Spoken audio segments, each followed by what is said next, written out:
Fidèles téléspectateurs, merci de nous suivre quotidiennement. Bonsoir et bienvenue dans cette édition dont voici le sommaire. Une forte délégation de l'Association malienne des télévisions libres s'est rendue au domicile de Seyd Chérif Ousmane Madan Haïdara. Objectif, présentation du bureau et remise de récépissés au guide.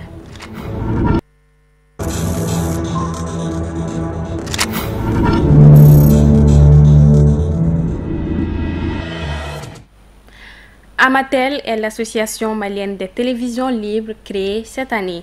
Elle compte près d'une vingtaine de télés privées au Mali et se fixe comme objectif de défendre les intérêts des promoteurs du secteur. Ses membres permanents ont jugé nécessaire de rencontrer ce lundi 10 octobre le guide spirituel des Ansar à son domicile pour lui présenter le bureau exécutif et lui remettre les documents légaux de l'association. Le guide a exprimé toute sa satisfaction d'avoir été désigné comme président d'honneur de cette association et promet de soutenir cette initiative citoyenne. Amadou Diara et Seydou Niari. Nous sommes de cœur avec vous et nous resterons toujours à vos côtés.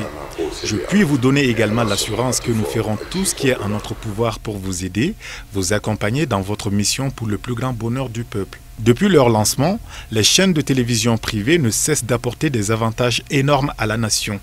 Et tout le monde se réjouit de cette diversité de télévision en offrant plus de choix et d'opportunités aux Maliens. Cependant, on doit faire extrêmement attention car s'il est reconnu que les informations contribuent largement au développement et à l'épanouissement du peuple, elles peuvent aussi, dans une certaine mesure, déstabiliser le pays et conduire à une insurrection populaire si les informations sont maltraitées ou complètement erronées. De ce point de vue, j'exhorte tout le monde au sens élevé du professionnalisme pour éviter cela. Nous avons toujours prié pour un Mali paisible où la stabilité et la concorde règnent.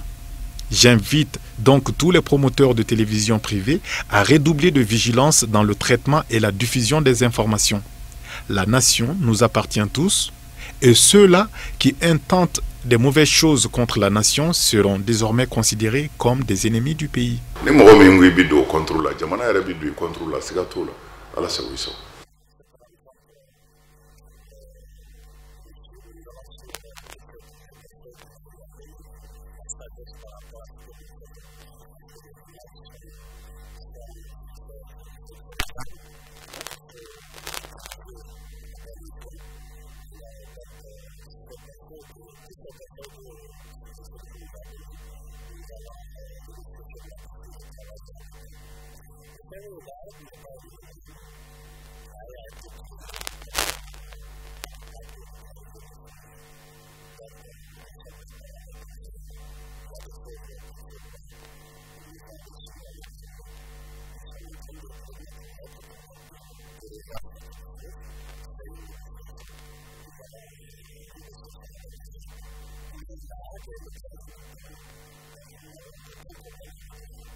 Bon, le stade aujourd'hui, on peut dire qu'il n'y a pas de négociations. Les négociations n'ont pas encore commencé. Et dire qu'il y a 3 télévisions qui sont, comme on appelle, les dossiers à jour, non.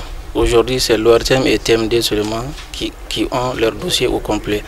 Sinon, toutes les autres télévisions, en tout cas, ont leur dossier incomplet. Et bien sûr, la HAC est là afin que ces télévisions puissent être à jour.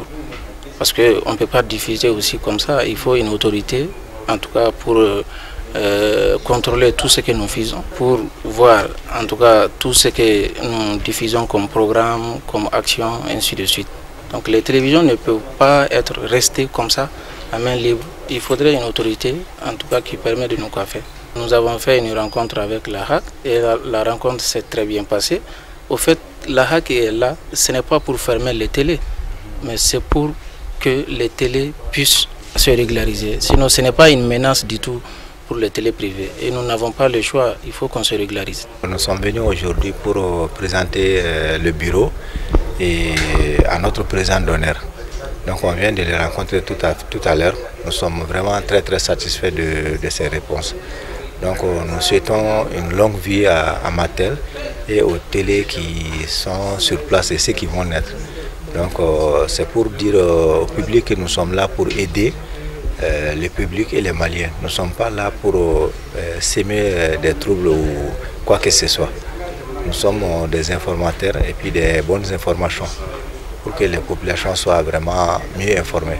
Pour l'instant, ils ont leur texte que nous n'avons pas vu pour l'instant. Donc je ne peux pas me prononcer sur ça parce que je ne l'ai pas lu.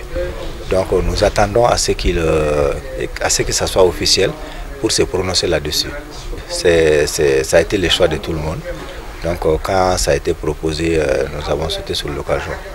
Donc, et nous avons été satisfaits aujourd'hui par rapport à notre rencontre de ce soir.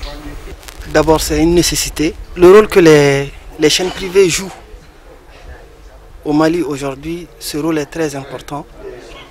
Et si on essaye de voir par rapport à ce que les populations ont comme acquis, vraiment, il est très important qu'on se retrouve pour que nous puissions ensemble parfaire ce qui est en train de se faire et avoir quand même quelqu'un au devant qui puisse un peu nous montrer le chemin et afin que ce que nous sommes en train d'entreprendre pour vraiment le bonheur de ce pays soit un succès.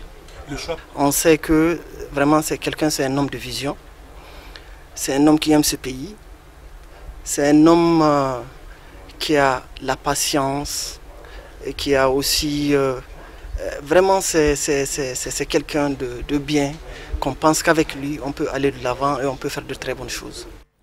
Le Mali, à l'instar de la communauté internationale, a célébré aujourd'hui 11 octobre la journée de la fille sous le haut parrainage de Mme Keïta Aminata Maïga, épouse du chef de l'État. Le thème retenu cette année est le mariage des enfants, facteur de risque à la santé de la reproduction et à l'épanouissement de la jeune fille. Sidou Nyari. Instituée par l'Assemblée générale des Nations unies le 19 décembre 2011, la Journée internationale de la fille est célébrée chaque année dans le monde. Cette 5e édition a été un véritable espace d'information pour évoquer les problèmes liés au mariage des filles de moins de 18 ans. Dans le monde, une fille de moins de 15 ans mariée toutes les 7 secondes. Le choix de ce thème est d'une grande importance car il répond à une volonté affichée du pays pour créer des conditions permettant d'offrir à chaque enfant malien la possibilité de disposer et de jouir de ses droits. Plus particulièrement les filles qui connaissent les taux les plus élevés des cas de violence, de pauvreté et de discrimination comparativement aux garçons. Le mariage des enfants nous prive, surtout nous les filles, de nos droits les plus fondamentaux, d'apprendre, de s'épanouir et d'être des enfants. Les filles mariées trop tôt ne peuvent pas aller à l'école et sont plus susceptibles d'être victimes de violences domestiques, de maltraitance et de viols. Elles tombent enceintes et sont exposées aux IST, dont le VIH. Elles portent également des enfants avant que leur corps ne soit entièrement formé, ce qui peut avoir des conséquences catastrophiques sur leur propre santé et celle de leurs enfants. Le thème retenu cette année interpelle les autorités, les acteurs œuvrant dans le domaine de l'enfance ainsi que les partenaires techniques et financiers. Il urge de créer un cadre de protection des enfants car chaque 17 secondes, une jeune fille est donnée en mariage forcé. Le secrétaire général des Nations Unies, M. Ban Ki-moon, disait, je cite, « Nous devons à présent nous mettre au travail pour atteindre les objectifs fixés par les ODD, Objectifs de développement durable, et remplir notre promesse faite aux filles de leur offrir les opportunités qu'elles méritent tout au long de leur cheminement vers l'âge adulte d'ici 2030. C'est pourquoi j'invite toutes et tous à soutenir les actions en cours, aussi bien sur le mariage des enfants que sur la santé de la reproduction de la fille. Pour la première dame, cette journée vient à point nommé pour dénoncer haut et fort l'injustice subie par les jeunes filles. Une fille à un certain âge n'est pas formée pour accueillir un bébé. Comme on dit en Bambara, amakoko. Ni dem makoko, akagela akadenyuma wolo. Donc, elle peut mourir par ce mariage forcé. L'enfant peut mourir. Elle ne peut pas s'épanouir. Donc, automatiquement, nous assistons à une paupérisation même de la population. C'est une réalité. On vient de nous dire qu'il y a presque 60% des filles au Mali qui sont mariées avant 19 ans. Donc il faut qu'on en fasse un souci quotidien. Il y a beaucoup de textes, il y a beaucoup de gens qui sont engagés, mais il y a quelque part, on n'avance pas, on piétine. Donc je relance cet appel, à toutes les femmes, à toutes les mères, pour qu'ensemble, nous en fassions un souci quotidien, le combat contre le mariage des enfants. La commémoration de cette journée sous le haut parrainage de Madame la Première Dame du Mali a été riche par un programme varié en musique d'islam. Ensemble, œuvrant pour prévenir le mariage des enfants.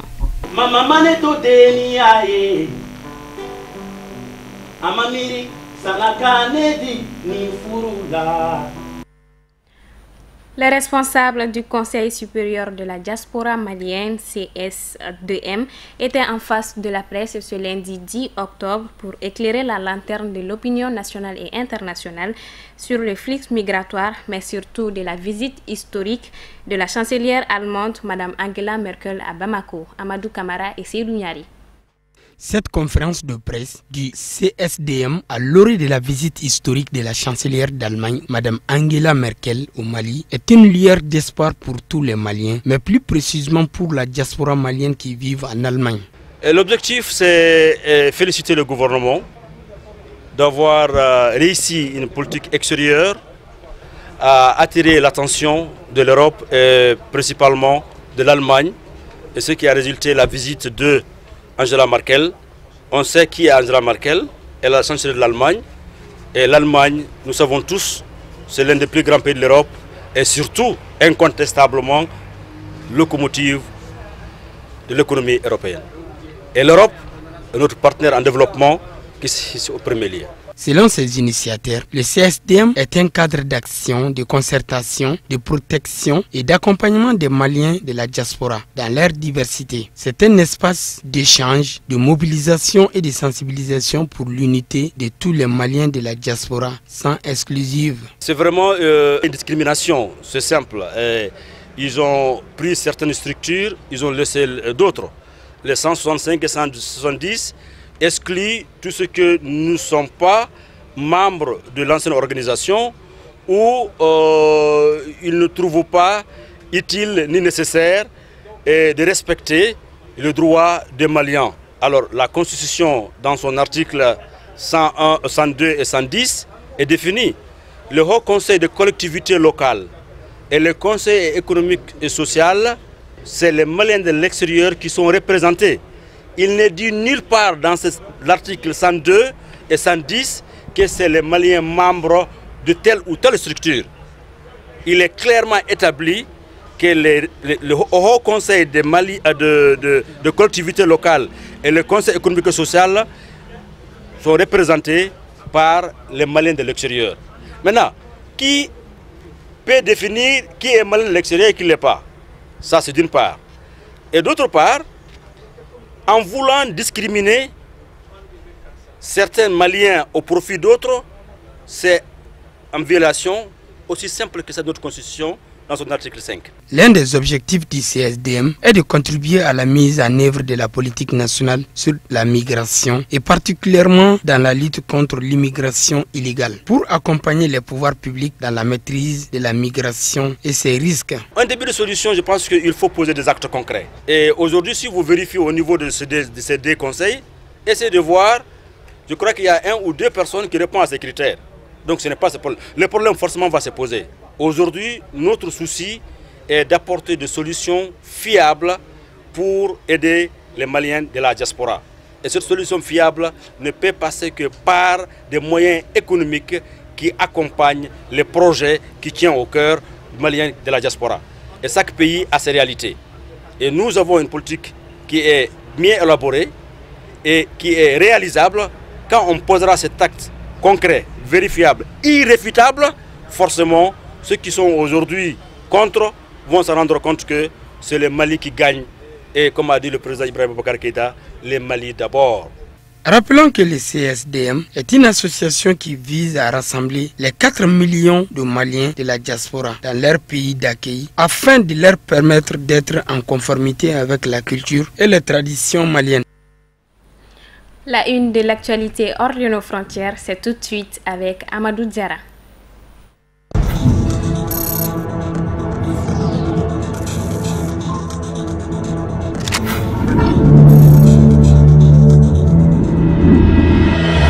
Ce lundi, après que des juges français ont demandé de relancer l'enquête sur l'attentat contre l'ex-président Juvenal Habyarimana, le président rwandais Paul Kagame a brandi la menace de rompre les relations diplomatiques entre Paris et Kigali. Cet attentat contre l'avion de l'ex-président a déclenché le génocide rwandais de 1994 qui a fait au moins 800 000 morts. Si tout recommencer doit s'assimiler à une preuve de force, eh bien nous aurons une preuve de force, a mis en garde le président Kagame à Kigali lors d'un discours devant le Parlement.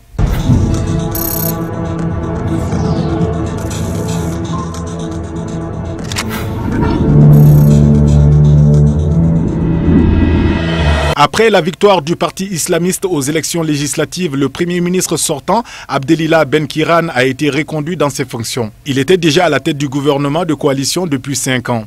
Le roi Mohamed VI du Maroc l'a reconduit ce lundi 10 octobre au poste de Premier ministre après la victoire de sa formation, le Parti de la Justice et du Développement PJD aux élections législatives, selon un communiqué du Palais Royal. Le PJD a obtenu vendredi dernier 125 sièges contre 102 à son principal adversaire, le Parti Authenticité et Modernité PAM. Ces élections avaient été organisées dans la foulée d'une révision constitutionnelle menée par Mohamed VI pour calmer le mouvement du 20 février, la version marocaine du printemps arabe.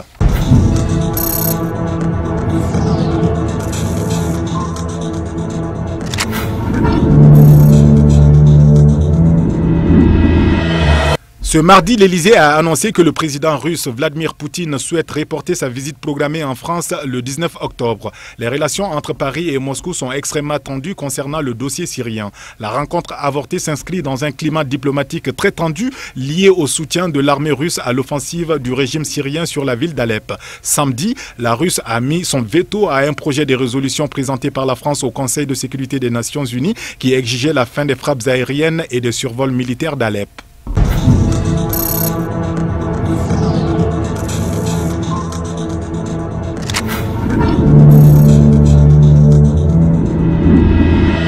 Le dialogue politique interguinéen entamé le 22 septembre dernier à Conakry en présence des ambassadeurs des pays occidentaux s'est achevé ce lundi avec de gros espoirs de paix et d'entente entre partisans de l'opposition et de la mouvance. Plusieurs accords chers à l'opposition ont été signés, comme celui ayant trait à l'indemnisation des victimes des violences électorales ces dernières années. Les acteurs politiques guinéens s'accordent sur des points qui jadis fâchaient, notamment sur celui de l'indemnisation des victimes des violences électorales de 2013 et celles qui ont suivi. Pour attester la véracité de ces engagements, l'État guinéen mais aussi les bailleurs internationaux vont fournir ces fonds qui seront domiciliés au ministère de l'administration du territoire.